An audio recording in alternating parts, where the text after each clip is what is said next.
to LDM Radio Sports Talk, the sports show that talks about sports and other topics relatable to sports fans. Joining me this week from a remote location in Pennsylvania is Scott Blander. Hey, Fonz, thank you for having me back. Appreciate it. Ayo, Mr. Blander. All right, so we're going to get into very, very exciting news going on with the NHL because right now we're in the Stanley Cup Finals country, and in the NBA we are winding down into the semifinals right before we get into the NBA final. But before we get into what's going on right now, we need to talk about from last week leading up to today with the two series that ended up creating the Stanley Cup final with the Tampa Bay Lightning and the New York Islanders. The New York Islanders ended up pushing Tampa Bay to Game 7 before eventually losing. What are your thoughts on that series? We'll go one series at a time. Well, that was the Tampa Bay Islander series was a great series. I mean, they both were, but I was watching that one a lot more intently. I made my hatred for the Islanders very didn't try to hide that at all. So, so watching that and also it was on an hour earlier, so I could actually watch the games in their entirety. But phenomenal series. I mean, Islanders gave them everything they had. Really pushed Tampa to the limit. I thought that series was over when Tampa beat them 8-0 in Game 5. I thought there's no way the Islanders, that's a demoralizing game that late in the series. There's no way. They were up 2-0 in Game 6, and the Islanders just showed their resolve. They just showed that them being there was no fluke. They deserved to be there. Came back in that game, won it, and pushed it to a Game 7, which was a 1-0 game. I mean, that's all you can ask for in a Game 7. Just an absolutely incredible series. Got to tip my hat to the Islanders. Much as it pains me, although I am a little more at ease with them, with them not winning it. But I mean, they're here to stay. They really are. That was a phenomenal series. Well, I have to say it is definitely more interesting when you have a rooting interest. That was a lot of the rooting interest for a lot of the local fans. I mean, the ratings were. The local ratings were good because you had the actual Islanders fans tuning in, and then you have the actual Ranger fans who are just putting on their Tampa pom-poms and, getting ready, saying "Go Tampa, go" and "Go Lightning" and all this other craziness just to see them eliminated. Guilty. I think it was a very fun series. I think it was the more fun of the two series, and it was, the rematch of last season, inside the bubble, and it really looked like the Islanders, they really took it to them. It was like, except for that one game that really got out of control, there was the 8-0. Every other game was really close. They really could have went either way, and Tampa again shuts out a New York team on in a Game 7. The last time it was actually the New York Rangers, and they shut them out in Madison Square Garden. This time it was actually in Tampa, so it was a little better to take at that point. But it's just so tough that it only went down to that one goal. It was a 1-0 game, and it really could have went either way if they got like one little bounce. But there's not enough credit that goes to Andre Vasilevsky. We talked about it last week. That he's in, a prime situation, but he really just saved the day for him, and he just time and again, 4 times in a row now. He has the last 4 series, including the Stanley Cup last year and the 3 series that have gone on so far this year. In every game that they've advanced, he's pitched a shutout. So, and then I think Game 6 was really entertaining. It was kind of like the New York resolve, like you said. It was just them coming back and taking that charge, and at the very least, from a New York fan's perspective now to look at it and to know that they're actually gone helps a lot. But it's like they kicked off their building with the one last hurrah, and they left them they left the building in good terms. They didn't end up coming back this week for the Stanley Cup, but it was a very, very fitting ending, I think, to that building and those fans who were able to enjoy that for that night. Yeah, no, absolutely. I mean, they won it their last game there. They won it.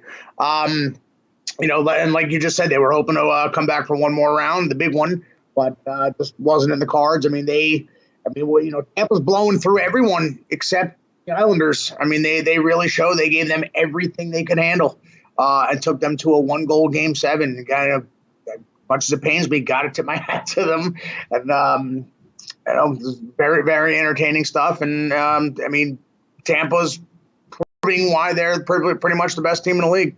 And it's a shame too, because storyline wise, taking out the fandom of favorite teams and all that, you had the one team with the rematch from last year, and they were primed to really take it to the next level, and they there were no surprises because basically as much as the talk of Tampa and the over the cap and all that stuff like that, like this is basically the same team that won the cup last year. So, as far as the New York Islanders were concerned, there was just no surprises. Like they knew exactly what was coming, and they really, they really took it to them. Like if you look at it from just an objective standpoint, it would have actually been a better storyline for the New York Islanders to have won that game and then moved on to the Stanley Cup final, as opposed to like kind of the same old Tampa Bay Lightning, who even before winning the cup last year, they were perennial contenders for, at least the last 5 years. Just looking at it, just thinking. Oh yeah, no, absolutely. Fast, so. I said that when I was on the show a few weeks ago. Yeah. That if I could put aside my hatred for a minute, I think the Islanders being in the finals, just because they're such a meat and potatoes kind of team, they don't really have any stars. I mean, you could argue Barzal is very very exciting to watch. But he's not a 100-point guy, so they don't really have any stars per se. Varlamov was not supposed to be as good as he is at this point, but he is. So yeah, they're definitely, from just a put aside the hate, from an objective hockey fan perspective, them in the finals would have been a great story, kind of like Vegas in their first season, that whole Cinderella story. So yeah, I think the Islanders and Montreal would have been.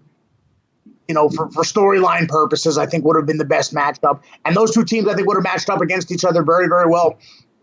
Yep. But it just wasn't meant to be. But again, the Islanders are not going anywhere anytime soon. Nope. They're pretty much, they're going to be there, I think, for the next 5 or 6 years. They do a little tweaks here and there. The Andrew Ladd money has to go. They have to figure out. If it's at least better to just buy out. I think he has like 2 more years on that contract. That $6 million that he's making for absolutely nothing, that needs to come back to the team, because in this tight salary cap era, there's nobody. I think baseball is really the only sport where you can just kind of hide somebody who makes like $20 million and not be a real impact on your team. Without the salary cap. But every salary cap era, somebody, you can't afford to have a bust hindering your squad. That's just the reality of it. Yeah. So looking forward, moving to the future there, that has to be one issue that gets addressed, and then everything else, is just, they have a young team, so they're going to grow, they're going to get better, and, but the league's going to actually get better too. So it's a matter of, I think, defense wins championships, but in this scenario, there was just way too much offense on one side. And this is, so it seems like the way teams are building their squads nowadays is either, there's not too many of your defensive stalwart teams like the New York Islanders are and the Montreal Canadiens and things like that. You have them on the defensive side, but then you have the teams, most of the teams actually just focus on offensive firepower and like, all right, well, if I'm going to give up 4 goals, then we got to make sure we score 6, and that seems to be the way the NHL is moving towards, with these powerhouse teams. And Tampa is just the actual prototype of that. If you look at their team, they have one elite defender and Victor Hedman. They have, like the former New York Rangers captain, Ryan McDonough. They have, like your defensive people around them, but you have the one huge elite star there. And then, the offensive firepower. I mean, you can't say enough about him. Kucherov and Stamkos and Braden Point, who Braden Point was like a late round in the draft pick. He was just a scorer. Like those are the ones that you hope for when you make these trades, and you get like, oh, if you get a 3rd rounder back for somebody, oh, I hope he comes and hits it big like that. That's your Braden Point. So this this Tampa team wasn't built overnight, and it took a while for them to develop. But like they're really really strong now in basically every facet of the game, which is what makes them so good. Yeah, they were they were coming up on like Atlanta Braves territory. Remember, they just won the division every year for like 13 straight years. They did get one title out of it, but it did take them a while.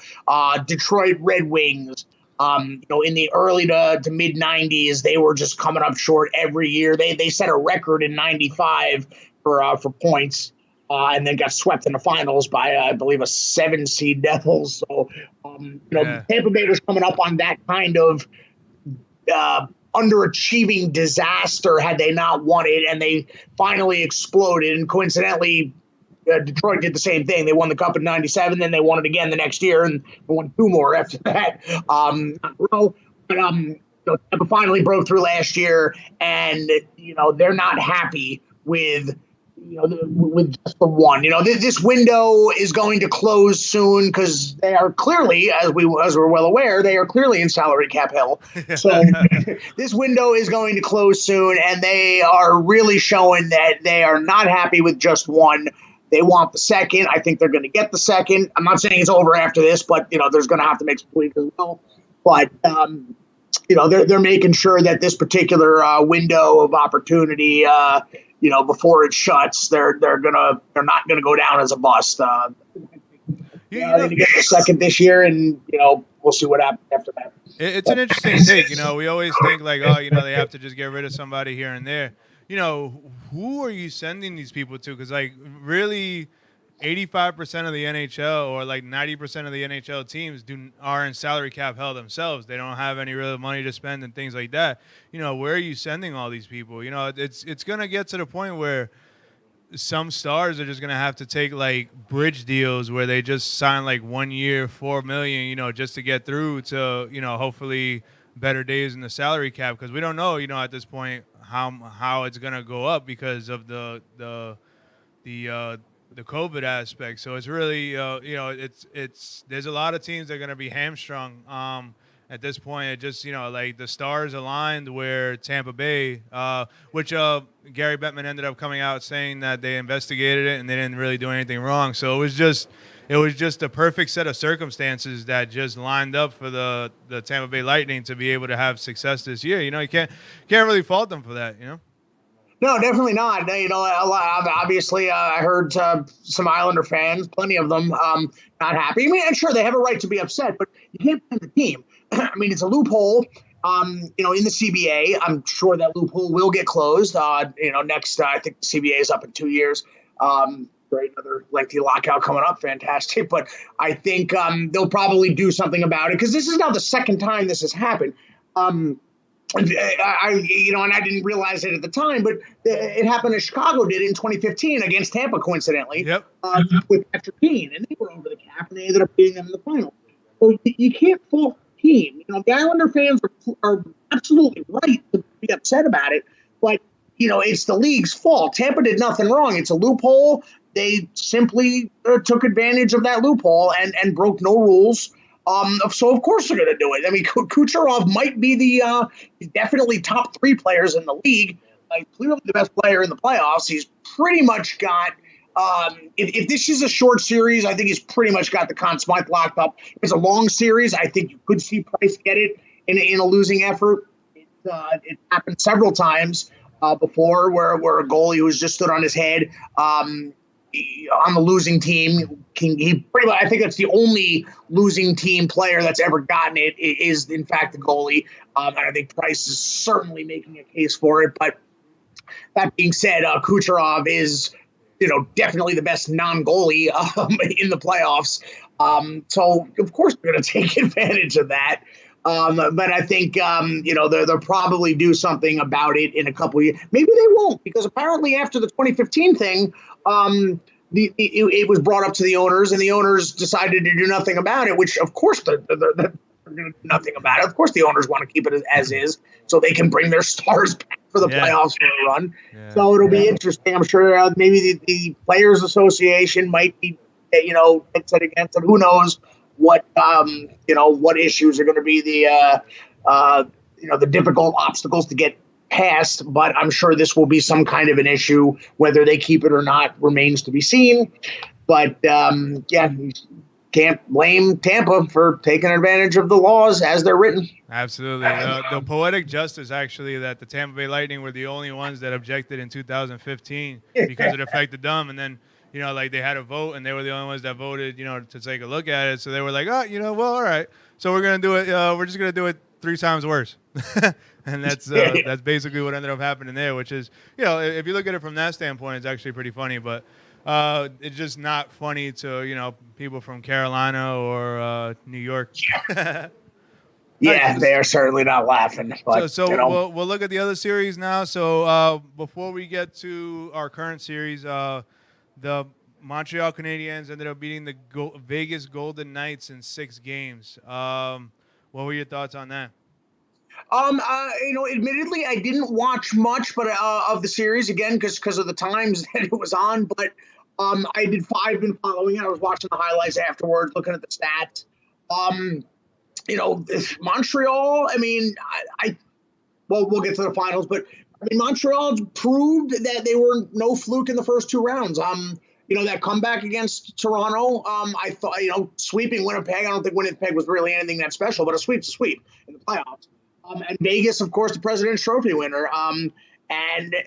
Montreal just like the Islanders, really proved that they were no fluke, that they deserved to be there. Again, Carey Price absolutely stood on his head.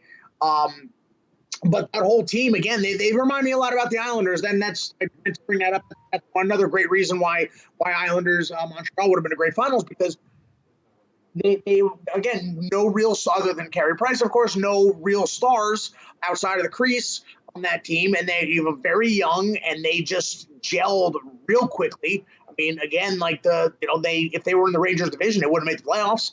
The Rangers had more points, but make the playoffs. Anything can happen. We've seen it before. They just took it to Vegas. They really did, and they were all 1-goal games except for Game 6. But they again proved their resolve, just like the Islanders. I think in Game 3 was the big one. That was the one where they were down 2-1 late, and Hall of Fame goalie Fleur. I mean, we're all human. Made that epic mistake behind the net, and I forgot. I don't know who scored the goal, but just picked up a Josh Anderson.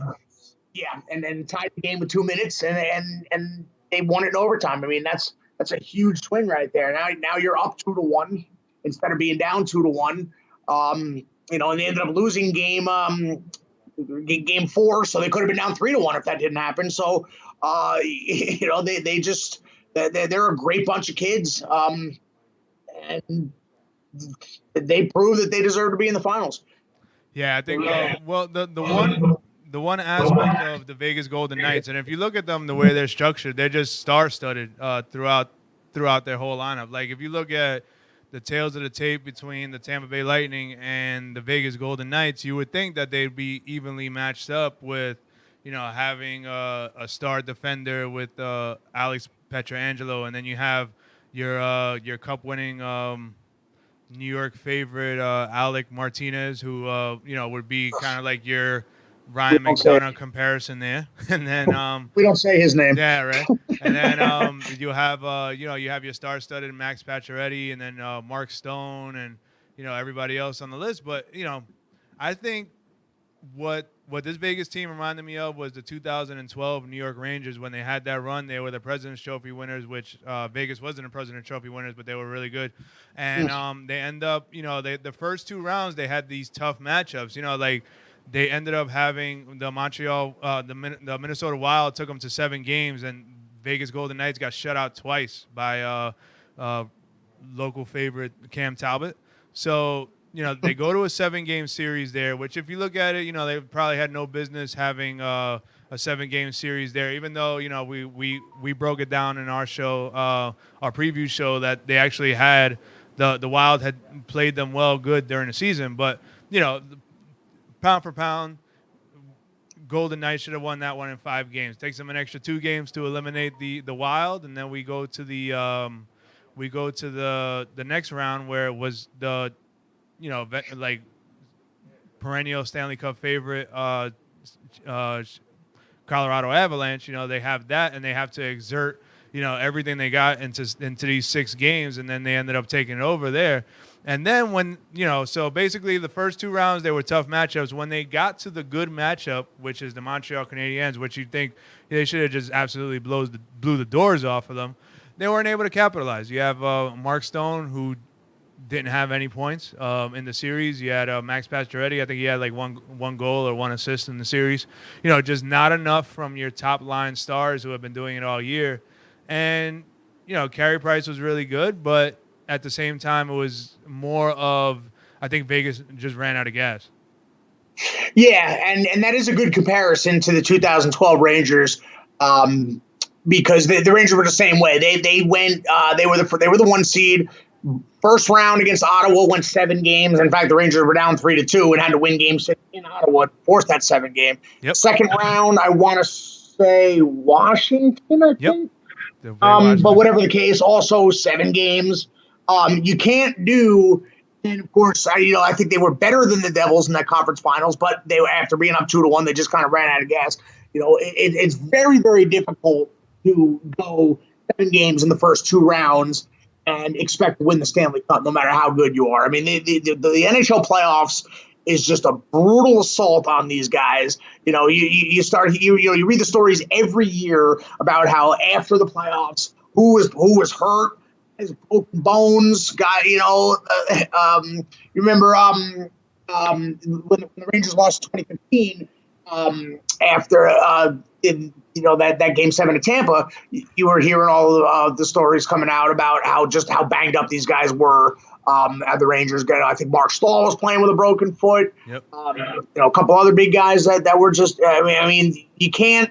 You need the rest wherever you can take it. There's that whole rest versus rust argument, and I don't think any player would agree with you. I think any player out there would say, "Give me a sweep, and let's get a week off, a couple days off when we can in these playoffs," because 7-game series is 4 of them. In this sport, above all others, it's. I think I want to say, didn't the Kings in one of their cups go 7 games in every series and win? Or maybe I'll have to look that up.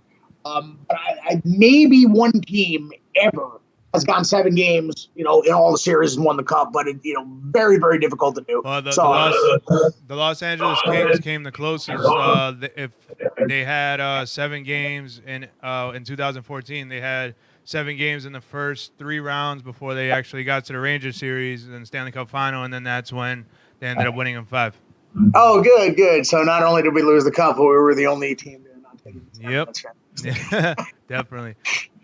Okay, so all right, so there you go. Right, so let's bring it to the current now. So we have the Tampa Bay Lightning going against the Montreal Canadiens. Tampa Bay Lightning had the home ice advantage. They had the first 2 games. The second one was last night, and the Bolts are up 2-0 on the Canadiens. Thoughts on that? Well, being up 2-0, or being down 2-0, I should say. I'm going to take it from the Montreal. My thoughts are, I think Tampa's going to win the series. I think it's going to be a short series. I think it's going to go 5. Tampa was just all sorts of dominant in the first game. All sorts of dominant. Goals, obviously, shots, everything. They were very dominant. Last night is got to be. I used the word demoralizing earlier on with that 8-0 loss. When Tampa beat the Islanders, I got to use it here too because Montreal was the better team last night. Right. I think they really were. So I think Montreal gave them everything that they had. Carey Price was great. I think Montreal was the better team, and they still came up short. Yeah. And I think that's, being down 2-0 going back to your building is nothing. Happens all the time. I would not say the series is over based on that alone, but just the fact that, and even if Tampa had come out and dominated and won the game, I still wouldn't have said it. I'm saying it just because of the exact opposite. And I think that Montreal gave them their best performance that they are possibly going to give them, and they still came up short. And I think Tampa's going to make adjustments. Again, Carey Price stood on his head this entire season, playoffs. And I think he himself might be running out of gas. I think Very that they're possible. going to split in. I think they're going to split in Montreal again. The 3,500 fans is definitely going to hurt the atmosphere because like we said, you and I have both been to that building for a playoff game. It's insane, and I think that's really going to hurt really going to hurt them. I think they're going to split in there, and I think it ends in 5 in Tampa. I just think Montreal desperately needed to win that game last night again, not because to avoid going down 2-0. That's no big deal, but to play like that and come up short, that's got to be demoralizing. And I think Tampa's going to make adjustments and really just put their foot on their throat now. Absolutely. I think the one difference here between, to bring it back to the Vegas Golden Knights and the Tampa Bay Lightning comparison is that the Tampa Bay Stars are playing like stars, and even if they're not, the game-winning goal ended up being Blake Coleman with that super fancy shot that he ended up having. It's like when the stars are being stars, then they get all the attention, and the gritty guys can come underneath, and they could sneak one by you every now and then, and that's usually how teams win in the playoffs more times than not. The Vegas Golden Knights, their stars did not come out to play, and that was the big difference. Whether they ran out of gas or not. The Tampa Bay Lightning, it seems like they haven't been the same since they ended up getting absolutely embarrassing sweep to the Columbus Blue Jackets while winning the President's Trophy that year. So ever since that year's happened, Tampa Bay's they've taken their licks. They've taken their basically all their learning, growing pains, and this is why every single game now it just seems to be just Tampa looks like they're gonna win, and their stars are very primed and ready, and it's the perfect storm for them. No pun intended, but and them being successful, and that's why they're successful. If this was like the first year that they were together, then it's like it could be a little more it could be a little different, but this is just it's just a great team that's taking its licks and has all the experience and knows what the downfall is, and they just come out and they play like there's no tomorrow. Yeah. I mean, they are loaded. They really are. You use the term star-studded. They really are, and their stars show up and earn their money. I don't mean to keep referencing the Rangers, but we're both Ranger fans here. That's something that has always haunted the Rangers in their previous window of 2011, 2012, up until like 2016, 2017. Big contract guys, Rick Nash. I love bashing him, but just your big names just did not get the big goal. That Game 7 against Tampa. Granted, not singling him out because the entire team didn't score a goal, but your big guns need to step it up in a game like that, and Tampa's big guns do it all the time. They really do. Yeah, that's the problem when it comes to defensive teams. Defensive teams have to rely. Some scoring has to come from somewhere. It's not like heavily relied upon. For to carry you through a game or to get a shootout to the point that you have to score 5 again. Five goals. To cover the 4 goals or whatever. When you're a defensive team, that's the issue. Is you can play as much defense as you want, but eventually you got to score. You got to get those big goals, and that's where the Islanders ended up falling, and that's where the Canadiens fell last night. You can play all the defense you want, you are the timely goals going to be scored, and that's the difference between defensive teams winning and not. Yeah. In fact, I'm looking at the stats now. I knew that they dominated. I didn't know they dominated as badly as big as they did. Oh, yeah. They have 43-23 were the shots. I didn't know that there was that big of a difference. Yeah. They threw everything that they had. You got to give credit to Vasilevsky there. 42 saves. That's an enormous night. And I think that really that might be the proverbial clock strike at midnight for the Cinderella Habs, because you got to win that game. Against a team like the Lightning, you have to come out of a game like that with a W. Well, I'll tell you, that's what happens when the stars come out and they win. That's why many teams have stars. Not all of them perform exactly when you need them to, and that's that's the difference, and that's what makes Tampa Bay such a great team. Mm-hmm. Yeah, yeah, and they're a complete team. And talk about the stars, but also talk about like obviously your Stamkos, your Kucherov, whatnot. Blake Coleman got the game winner with 2 seconds left in the second period. It's only a second goal of the of the entire playoffs. Palat, fifth goal of the playoffs. Got the insurance goal. So they're getting it from everywhere. Kucherov and Stamkos, you know what to expect out of them. They're not on the score sheet at all. Other guys stepped it up. I mean, they are just a complete juggernaut top to bottom. And I think it's going to be very, very difficult for Montreal to really. All right, so we're gonna head over to the NBA now, where we have one participant in the NBA Finals, and that's gonna be the Phoenix Suns. The Phoenix Suns haven't been to the the NBA Finals since 1993, when Charles Barkley was trying to end his championships streak and wasn't able to. But we have the Suns, and the Suns have never won the NBA championship before. They're gonna be. They ended up being the Clippers last night, and the Clippers, they did as much as they really took it to the Phoenix Suns, but they were short Kawhi Leonard. Kawhi Leonard hasn't been.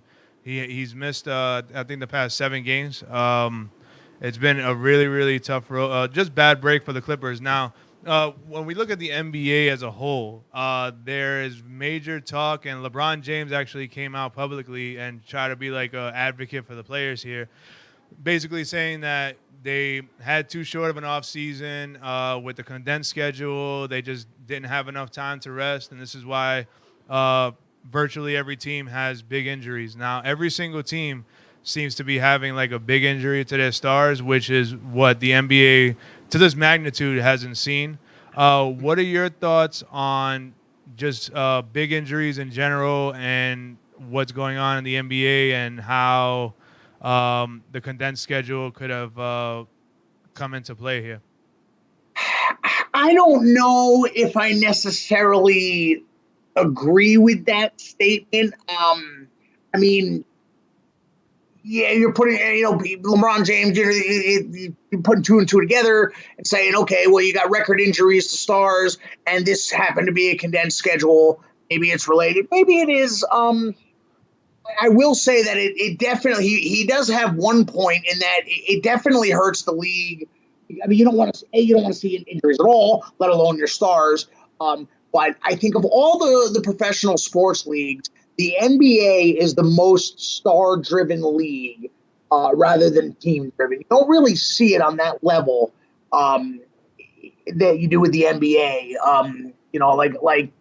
As a casual fan, I've said like I'm not very knowledgeable on the NBA. I'm not a huge fan. I don't like it, but I'm just not a big I'm just a casual sports fan, like on the outside looking in, and. I do know that. I mean, I know who the stars are, obviously, but the NBA promotes their stars, like when it was Lakers, like when it was like the Heat versus the Warriors State. for a few years. It was just LeBron versus Curry. They were just it was basically like just those two guys. It was almost like a tennis match. They were just strictly marketing it on those two guys. And, you've always seen that. But, before that, years ago, LeBron versus Kobe. They've just always, or at least in the current era, marketed the stars rather than the teams themselves. And so, obviously, if you're going to have a lot of injuries to your stars, it's going to really, really hurt the league. Now, that's probably their own fault for doing it that way. Look at like hockey, for example, or NFL, like any of them. I mean, stars go down. The other sports market it as the team versus the team. So, obviously, stars going down is going to hurt the chances, but it's not really going to hurt the league, per se, like it's doing with the star. I'm curious to know if with these injuries, if their ratings are suffering. I don't know. Maybe you can answer that. But yeah, I mean, you don't want to see injuries at all. Let alone your big stars. But, Whether or not it's an accurate statement, I mean, I guess we'll never know. There's certainly some plausibility to it. I'm not sure if I necessarily agree, but you can't definitively disagree, I guess I'm, is what I'm saying. So the viewership actually came out of that. It's right this year is the highest television viewership that has been since the early 2000s. I think it was like 2001 or Wow. 2002. So there, I think injuries are a part of the game, and the condensed schedule, yeah, definitely could have hindered. But and it's also I think the advanced knowledge of injuries. I think that some people, 20 years ago, or especially like 30, 40 years ago, you would have guys continuing to play anyway, who after their careers, and like they either had their careers shortened, or ended up not being able to walk post career and things like that. So I think it's a lot of the advanced medical knowledge that keeps some of these guys off the court. But it's unfortunate, but injuries are a part of the game, and I think Sure. that what we're seeing now is actually a blessing for the NBA, because your stars, they're already going to be stars, and they're going to be stars even when they're injured, or not being in the championship rounds right now. But what you have now is you have the underdogs. The underdogs are winning now, and the underdogs are there's no matter what team ends up winning, whether it be the Atlanta Hawks, the Milwaukee Bucks, or the Phoenix Suns, who are all in contention right now. Well, any one of those three teams is going to be an absolute underdog to win, and that. I think it's great for the NBA. We also have new stars emerging. You have your Trae Young from the Hawks.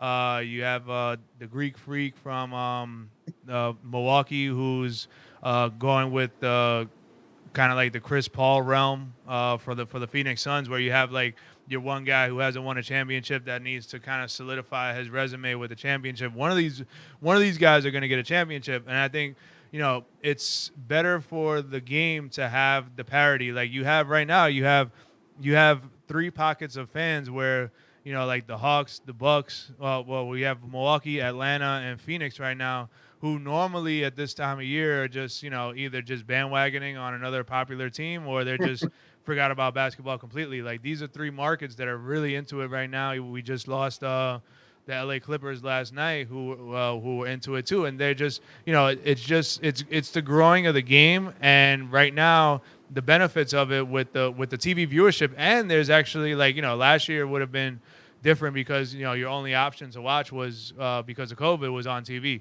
And now Sure. you have this situation where there's still packed houses, arenas all over, and they still have they have the great TV ratings. So it's compelling TV. I'm one.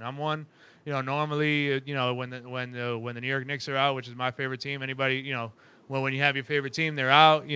That's pretty much the end of your rooting interest, unless you root for the person the team that eliminated your team, which is what I'm doing with the Atlanta Hawks. But anyway, I still wouldn't be watching every game. I'm considering myself more of a casual Knicks fan, a casual basketball fan. I'm an absolute Knicks fan. But then, I'm absolute to my favorite team.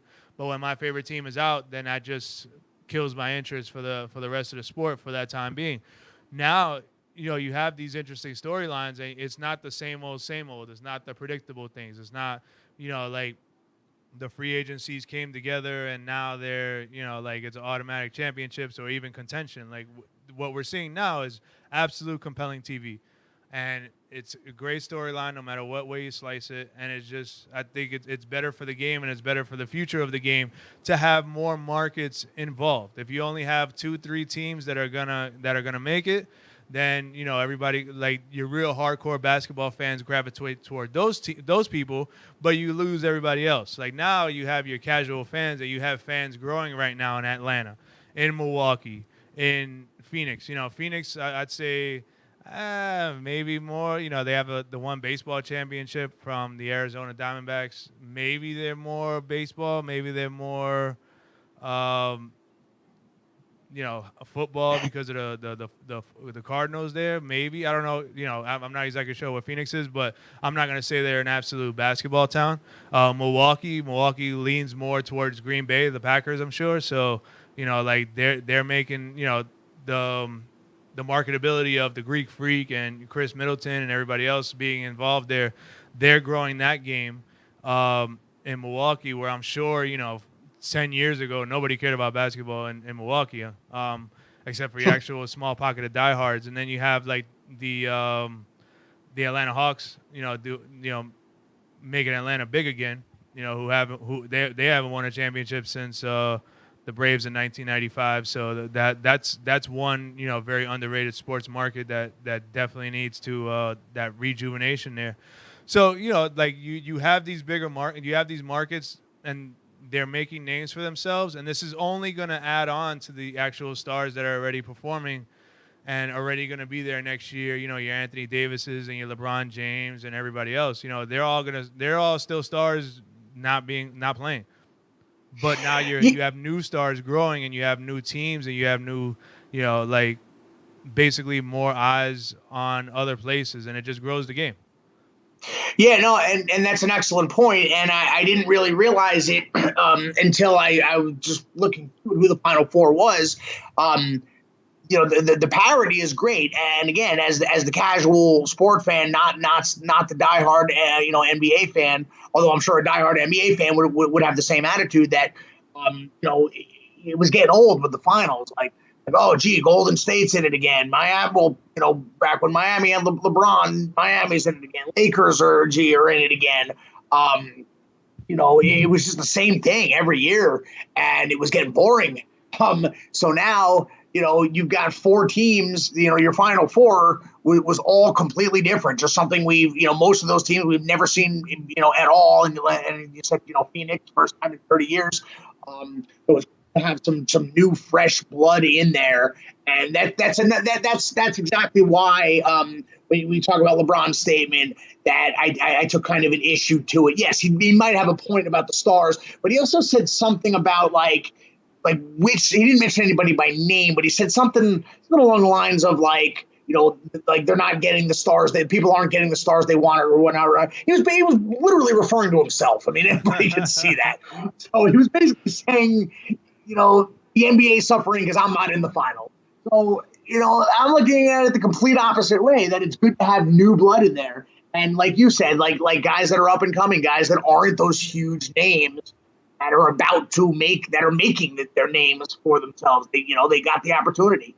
Yeah, look at the mathematics. There's no stars left, right? Technically, quote unquote, no stars, but the ratings are up. So, do you really need the stars that badly? No. This is not the dream team. There's not an Olympic rounds and stuff like that. This is it's NBA basketball. You have 32. You got to think about every single fan base. Every single fan base should feel like they have a shot in it. And then the more parity there is in the league, like the NHL, the more fans that are actually tuned in and attracted, and you could sway your casual fans, like somebody like yourself, or somebody like me who's a little more of an advanced casual fan. But still, it's like the casual fans is what makes the profitability, because your hardcore fans you're going to be hardcore fans no matter what happens. It's the growing of the game from the outside and getting those new eyes involved, or the ones that there's so many people I talk to nowadays, they don't even like basketball. They're like, oh, it's not the way it was in the 90s and things like that. Like I hear that thrown around way too many times, but now maybe you have your more eyes coming back, some of those guys who were watching in the 80s and the 90s, and now they're now the basketball is more interesting again and things like that. So it's good for the game, and it's proving how it's good for the game with the actual ratings itself being higher, and it just seems like just a rejuvenation, like a breath of fresh air. Like, oh wow, like this is we're entering a territory that we haven't seen in a long time, and it feels good. Yeah, no, and no doubt. Yeah, I mean the ratings tell the story. There's the old expression, everybody loves the underdog. Now, granted, I'm looking at these records and these, Hawks, Bucks, like these teams were, and Suns, I think they're not exactly underdogs per se, because they, maybe the Hawks a little bit, only 10 games over 500, but you got these super teams or whatever the term is. LeBron's pretty much had one everywhere he went. The Nets, you got these totally like, stacked loaded teams. Yeah. And, again, everybody likes the underdog. Like people, the fans of those teams obviously want to see them win and they're happy they have them, but pretty much everybody else is rooting against them. Say what you want. Like, I mean, you know how I feel about the Yankees and whatnot, but that's one of the reasons that I constantly root against them is because they're always stacked to the hilt, far and away above everyone else. It's the same thing. People love the underdog. Absolutely. And you're seeing that with these teams, and the ratings are showing it. People are, they probably. I don't think it's a stretch to say that. Obviously LeBron James is the biggest draw. The biggest name in the league. Obviously, one of the biggest draws in all the sports. I don't think it's a stretch to say that I think the ratings are better without him because people are, want to see some new fresh blood, and they're seeing it, and now they want to tune in to see how it's going to be. Absolutely, because the star status isn't going anywhere. So now all you're doing is adding on to what you have already. So right now, as a one final tidbit here, so the Atlanta Hawks have never won. They won, I think, one CBA title way back when, but no actual NBA titles. The Milwaukee Bucks haven't won since 1971. And the Phoenix Suns have never won a championship. So, either if the Bucks end up winning, a team that hasn't won in 40 years or 50 years, and then either somebody who hasn't won in 50 years or somebody who's never won at all. So it's great storylines all around, and it's just I think it's a fantastic time in basketball right now. Yeah, and I'm looking at the standings now. Atlanta being, I did notice that they were only 10 games over 500 and a 5 seed. Yeah, very, very rare to see in the NBA. And correct me if I'm wrong, but that's what I believe. That's what I think. The NBA is always top heavy, and usually the top 3 teams in each conference are always going to be in the finals, always going to win it. You don't have the parity of 1 through 8 like you do, or I get what in the tier. What is it, 1 through 6? I guess, and then whatever. Yeah, but you don't have the parity of all the playoff teams all being legit contenders, like you do in hockey, like you do in baseball, like you do even in football. The Giants prove that. But the NBA has pretty much been top heavy with like basically 4 through 8. We're just happy to be here, and we're basically like the 16 seed making the NCAA tournament. Like, oh yeah, nice job. Now here's Duke. So it's great that you do have a 5 seed who's finally got a legit shot to win this thing. So you know what? Having said that, I'm gonna root for the Hawks. That's gonna be my absolutely. So the unpredictability is what makes it a beautiful thing. That's what gets more eyes involved, and that's what makes it more of a compelling story. And I think Shaq said it best in rebuttal to the LeBron James situation. To paraphrase, he said that basically there's day-to-day people who are busting their ass through all walks of life to make it happen. Like every single day they gotta go to jobs and things like that and working like crazy amount of hours and labor and all that. So for somebody who's making $200 million, if it's a little harder for them, it shouldn't be that bad. Yeah, I did see his comment. Yeah, it said something like, 40 million people got laid off. You make $200 million. Like, settle down over there. So something along those lines. I did see his comment. That's the exact rationale to have. But even on top of that, my point is that it's just a more compelling story. So more eyes are on it, which actually draws more fans and more revenue in the end. So while the stars end up still being the stars aren't going anywhere. Yeah, exactly. All right, so we're got a couple minutes left in the show, so we're gonna talk about the big Subway Series, or is it really a big Subway Series between the New York Yankees and the New York Mets? Gonna start tomorrow.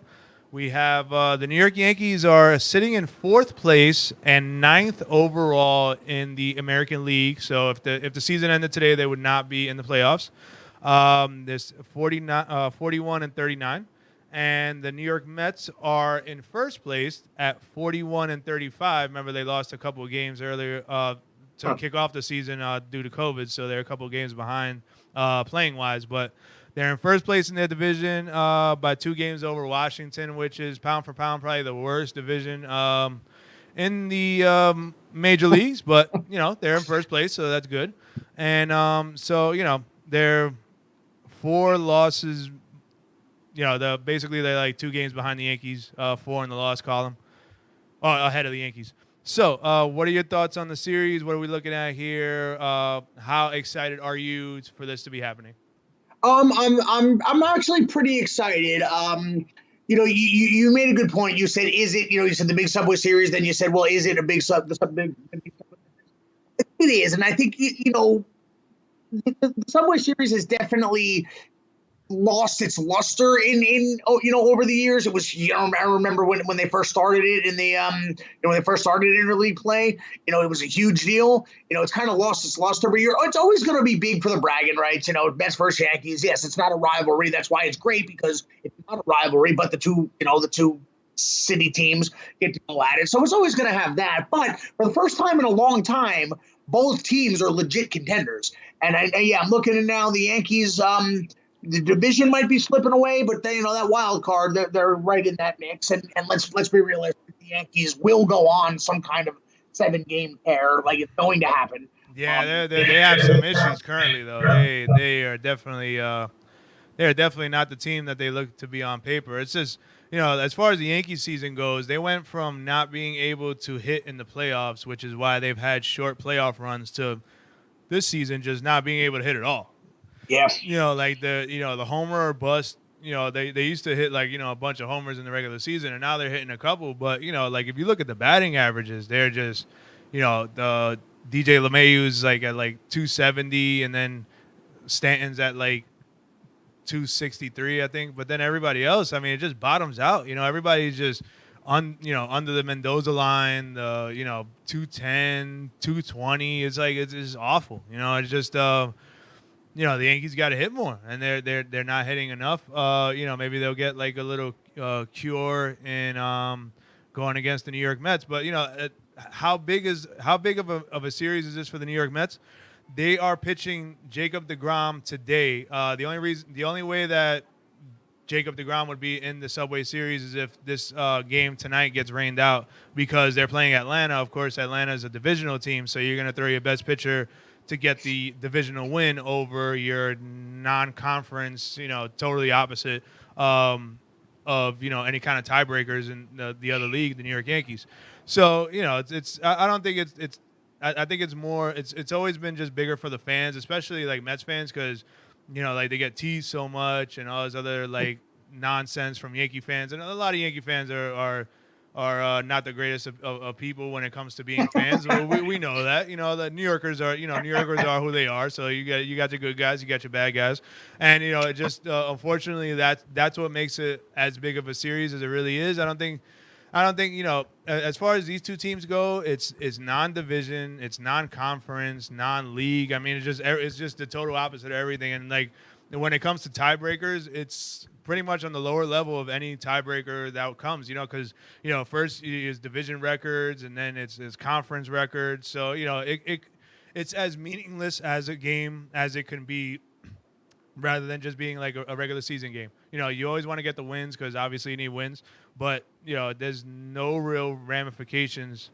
in this for anybody else other than just the actual get the win because you need the win kind of thing. But it's not, it's just, right. It's more of a fan thing. Really? Yeah, definitely more of a fan thing. And I don't think the teams as a whole are concerned with bragging rights per se. I mean, you could maybe Pete Alonso and maybe Aaron Judge on the other side. I can see those guys, caring about the bragging rights and making comments because, they're both fan favorites and they both get into it. But beyond that, I don't think the teams really care all that much. It's just a game like you said. However, both teams are struggling. The Mets, they're still in first place, but that lead has dwindled to 2. They're struggling. They got absolutely destroyed. I'll use the term demoralized for the third time on this call. They got absolutely demoralized last night. Yankees have been struggling. This could be a springboard for either team. If either team sweep, I mean, of course, like you said, it's just a game in the standings. You want to win as many games as you can, of course.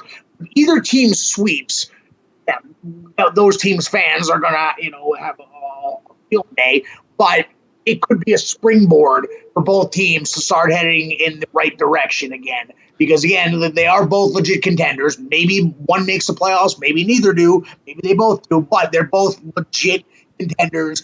And we could a real Subway Series World Series rematch again from 2000 would not be out of the realm of the impossible.